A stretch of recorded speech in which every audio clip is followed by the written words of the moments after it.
Okay, welcome everybody, and once again I am joined by the fantastic Matt O'Leary. Matt, thank you so much for joining us today for talking about Gazpacho's new album.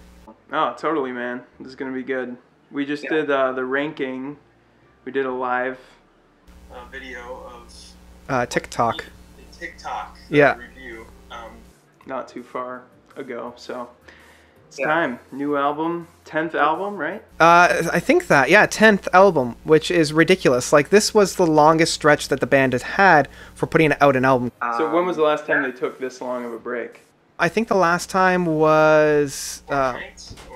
yeah, it was between Night and Firebird, I think, because that was like 2.5 years. So yeah, any first impressions? Because I've been listening to this all weekend. Yeah. It was a long weekend here in Canada, so I actually had today off. So I was spending a lot of it just diving in, really getting into it. So I'm excited to hear what your initial thoughts are on this album. Yeah, so I've listened to it maybe like 5 or 6 times at this point. So to me, that's like not enough really to get it down, especially with this band, because I feel like it takes for takes sure. a while. I mean, this is like moody, like atmospheric stuff that develops slowly. You know, this one is just a sinister, focused on atmosphere. I gotta say, one of the most interesting like textural albums that I've heard of the year and in a while in Prague. Yeah. Just so many different mid-song shifts in mood and in feel of the instruments. They know their instrumentation super well, and there's so many different tones. Yeah, I agree. Like, I think the main change up in the band members, they got the original drummer that had been on with them since When the Earth Lets Go. Who's on this album then? And so that was Robert. I want to say it's Johannesson. Oh, this is the OG. And I feel he's much more of an atmospheric drummer. Like, he's much more on concentration on rhythm as opposed to technicality. They pick and choose their moments here, you know. They do, yeah. The bass player, especially, I've noticed too. Just the rhythm section in general. They so tastefully put little flourishes in here and there. It's not, you know, a constant barrage of high bass solos, but every so often you'll just get this little line and it's like, oh. Yeah, and specifically to the rhythm section, I love how the instruments kind of come in and kind of act as the rhythm section as well. Like, it's not just left to the drummer to provide the rhythm. A lot of the times it's the repetitiveness of the piano that will provide the main rhythm for the song. And there's a bunch of programming too. I mean, you got synthetic beats and organic beats constantly in and out of each other. They're the one track of the Exit Suite, and this is what I love about Gazpacho, is that they will use different items to provide the rhythm. Like, it sounds like the rhythm at the very beginning is provided by rocks hitting one another and then matches being lit. Oh, I didn't notice that. Yeah, and they used a lot of those techniques on like Demon and Moloch. So really just like, you can tell just sort of found objects are used as sounds and percussion. Yeah, because the concept of the album, because Gazpacho can't do an album without having some kind of a concept, is like frozen moments in time and trying to capture that musically. Or like prolong the sense of that. It provides a lot of listens to actually get into, okay, what are the themes? What's the connecting piece here? Well, it's kind of all over the place in that respect, more so than their past albums. Yeah, for sure, because the last 3 or 4 albums have been very narrative based. Like, it's been very much like a story.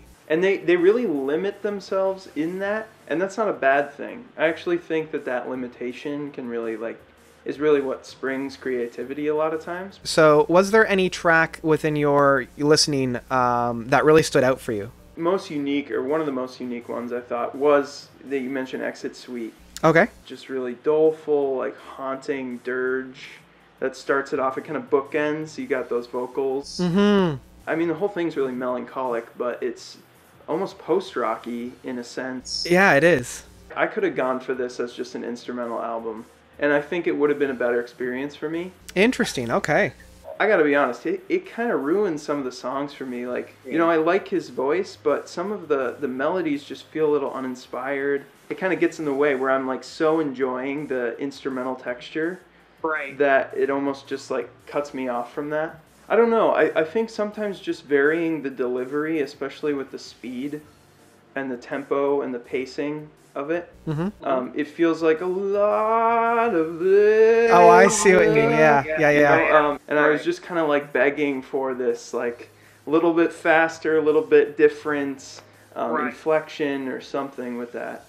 Yeah, and I think a lot of that has to do with the concept that they're playing in, where it's a prolonged moment in their memory. For me, like, I love his vocals. I did enjoy the harmonizations that he was able to do with a lot of the songs. And I will admit, this was my biggest issue with the album, because I had 2 or 3 issues with the album. The one being there's a lot of valleys and not enough peaks within the build-ups. Yeah, it's definitely a slow burner, but then like it never quite. There are moments where it gets like triumphant. One of the songs I'm thinking of is like the last track, Rappaccini. Yeah.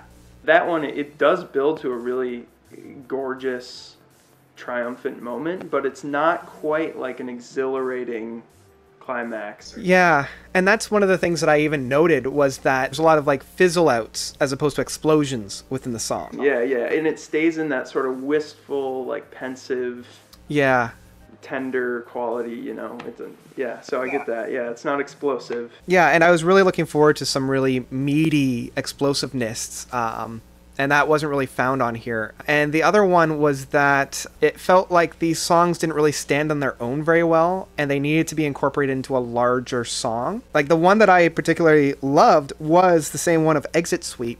I felt like as an individual song, it didn't quite work as well as I thought it could have. If it had been more of like a bridge for a larger song that was, say, 15 minutes. Yeah, and especially with what it's surrounded by. Exactly. The proggiest and poppiest songs on the album are right next to it. Yeah. Hypomania, which I was going to bring up, you know, I don't know if it's one of my favorite tracks. Honestly, it feels a little bit like a Muse. I was going to say the exact same thing. It sounds like something from Absolution, but like not as interesting to me, at least melodically. That's exactly from like what Jan is channeling, Matt Bellamy from Muse.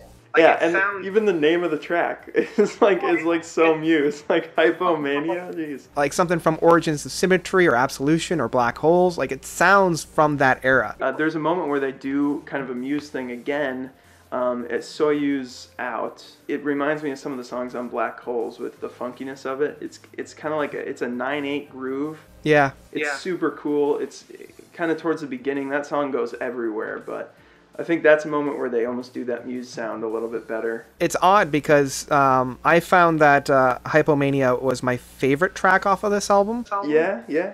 Only because how different it was. A lot of the other songs on this album felt very safe. It didn't feel like they were treading a whole lot of new ground, and it almost felt like they were walking around in circles, not quite knowing where to go. Whereas with Hypomania, it was the only one where I felt like they were trying something different, trying something a little bit new. I've never heard the band use so prominent of guitar work than they have in that song. Yeah, so I feel like I get what you're saying a little bit with it being scattered, not nearly as cohesive as some of their stuff. Those were kind of the drawbacks that I had with this album, and the more that I listened to it, the less I was getting out of it. Like, I almost came to a point of diminishing returns. Oh, interesting. Like, I was a little bit disappointed with the overall album. Even though they spent so much time with it, I think they needed just to take a little bit more time. It's like if this was structured into maybe like 3 longer tracks, like the Soyuz Suite, and then incorporating those heavier moments from, say, Hypomania and Emperor Bespoke into like Sky Burial and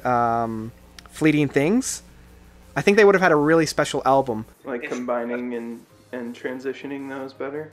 Exactly, yeah, because there's a few like dead stops, and it loses the momentum that they were trying to build up.